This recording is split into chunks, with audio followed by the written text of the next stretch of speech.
Brace Lord. இன்னைக்கு ஏசப்பா உங்களை பார்த்து சொல்கிற வார்த்தை என்ன அப்படின்னா, உங்களுக்கு இறங்கும்படி கர்த்தர் காத்திருப்பார், உங்கள் மேல் மனதுருகும்படி எழுந்திருப்பார். ஆமீன். நம்முடைய ஆண்டவர் இரக்கமுள்ளவர், மனதுருக்கமுள்ளவர். உங்களுக்கு இறங்கும்படி அவர் காத்திருக்கிறாராம். சரி, யாருக்கு இரக்கம் செய்வார் தெரியுமா? வேதம் சொல்கிறது, தன் பாவங்களை மறைக்கிறவன் வாழ்வடைய மாட்டான், அதை அறிக்கை செய்து விட்டு விடுகிறவனும் இரக்கம் பெறுவான். ஆண்டவர்கிட்ட நம்முடைய பாவத்தை அறிக்கை செய்தவுடனே இரக்கம் செய்வார். ஆண்டவரே, நான் தப்பு பண்ணிட்டேன், பாவம் செய்துட்டேன், என்னை மன்னிச்சிடுங்க, என்னை ஆசீர்வதிங்கன்னு உங்களை தாழ்த்திட்டீங்கன்னு வைங்களேன், உடனே இரக்கம் அவரிடத்துல இருந்து கிடைக்கும். பெருமையோடு இருந்தீங்க அப்படின்னா அவர் எதிர்த்து நிற்பாராம். அது மாத்திரமில்ல, ஒரு தகப்பன் தன் பிள்ளைக்கு இறங்குவதை போல அவர் இறங்குவாராம். அவருடைய அன்பு அப்படிப்பட்டது. அதனால நமக்காக தன்னையே பலியாக கொடுத்தார்.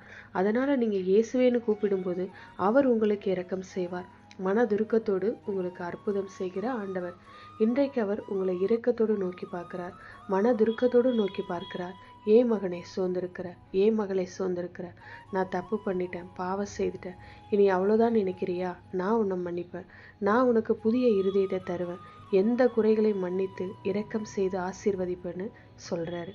இப்படிப்பட்ட ஆண்டவர் இருக்கும்போது எதுக்கு நீங்க சோர்ந்து போறீங்க? இப்போ அவர்கிட்ட பேசுங்க. ஜெபிக்கலாமா? அப்பா, நீங்க இரக்கமுள்ள தகப்பன், மனதுருக்கமுள்ள தேவன். இப்போதும் கண்ணீரோடு ஜெபிக்கிற பிள்ளைகளுக்கு இரக்கம் செய்யுங்க, அவங்கள ஆசீர்வதிங்க, அற்புதம் செய்யுங்க, அவங்களுடைய துக்கத்தை சந்தோஷமாக மாற்றுங்கப்பா. இயேசுவின் நாமத்தில் ஜெபிக்கிறோம் பிதாவே, ஆமீன். God bless you.